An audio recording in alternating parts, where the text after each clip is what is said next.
Bonjour et bienvenue dans cette nouvelle vidéo. Aujourd'hui, je vais vous donner les conseils pour procéder à la capture et à la modification parfaite d'une photo Instagram.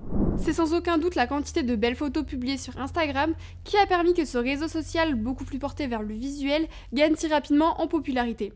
En effet, la publication d'images est un moyen efficace qui permet aux marques et aux entreprises de créer et de partager avec leur public du contenu original sous forme de photos, dans le but de sensibiliser et d'augmenter l'engagement autour de leur contenu. Vous pouvez facilement exprimer à travers de belles photos le style de vie auquel vous aspirez. 1. Les outils et spécifications nécessaires. Si votre smartphone est équipé d'un appareil photo dont les mégapixels sont compris entre 18 et 25, alors vous pouvez vous-même prendre la photo d'Instagram en question. Il y a également d'autres outils et équipements que vous pouvez ajouter à votre liste et qui vous permettront de prendre la photo Instagram parfaite. Vous avez entre autres une boîte à lumière pour la foudre, un trépied réglable pour tenir votre téléphone, un bâton selfie. Bien que toutes les photos que vous téléchargez sur Instagram apparaîtront comme des carrés, il permet de connaître des dimensions de vos photos en fonction du format. Les photos carrées doivent être de 1080 par 1080 pixels. Les photos de paysage doivent mesurer 1080 par 566 pixels. Les photos de profil doivent être de 1350 par 1080 pixels. 2. Comment prendre la photo Instagram parfaite. Si vous avez de bons outils et équipements, et si vous maîtrisez bien les différentes spécifications des photos et si vous y combinez de bonnes techniques, vous pourrez facilement capturer d'étonnantes et belles images. Attardons-nous un peu sur les meilleures techniques qui vous permettront de prendre des superbes photos avec votre téléphone. 3. Comment appliquer la règle de tierce. La technique de la règle de tiers renvoie à une astuce de prise de photo qui consiste à placer le sujet de votre image dans votre positionnement un peu décentré de manière à créer un léger déséquilibre qui va obliger le spectateur à regarder plus attentivement votre photo.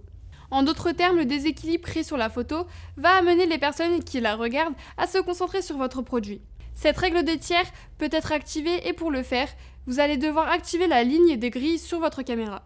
Ensuite, assurez-vous de mettre le sujet que vous filmez bien au niveau d'une intersection entre les lignes verticales et les lignes horizontales de la grille qui s'affichent. Pour activer les lignes de grille de votre caméra, vous devez vous rendre dans vos paramètres et de votre appareil photo en vous assurant d'être en mode appareil photo et non vidéo. 4. L'utilisation de la symétrie. La symétrie dans les photos est une technique qui attire beaucoup les gens car elle fait appel à des motifs assez sympas. Pour appliquer la symétrie, placez simplement votre sujet bien au centre de votre photo. Vous pouvez aussi utiliser des lignes pour attirer l'attention des personnes sur le sujet de votre image. Cette astuce est techniquement opposée à la règle de tiers, mais elle est tout aussi efficace pour vous aider dans l'atteinte des résultats satisfaisants. 5. Focalisez-vous uniquement sur un seul sujet. Si vous avez l'intention de mettre en avant votre produit au travers de vos images, vous allez devoir concentrer et focaliser la photo sur ce produit. En d'autres termes, vos photos devront être prises avec votre sujet ou produit au centre, en utilisant un fond clair, tout en vérifiant qu'il n'y ait pas d'autres objets de distraction. Une autre astuce pour concentrer l'attention autour de votre sujet est de prendre vos photos en faisant usage d'un arrière-plan négatif, c'est-à-dire un espace vide entourant votre sujet sur la photo. Vous pouvez utiliser par exemple un mur vide ou l'intérieur d'une pièce vide. Essayez différents angles et points de vue. Il est toujours judicieux d'utiliser plusieurs angles de vue pour tester plusieurs idées et perspectives. Vous devez un peu surprendre les gens en donnant à vos photos des perspectives intéressantes et différentes de manière à augmenter l'engagement autour d'elles.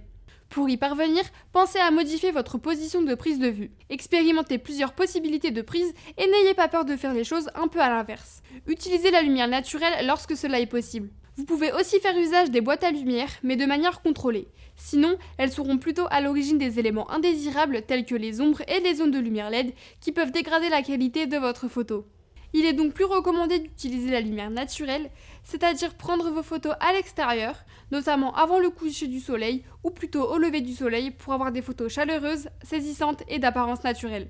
Si cette vidéo vous a plu, n'hésitez pas à vous abonner à notre chaîne.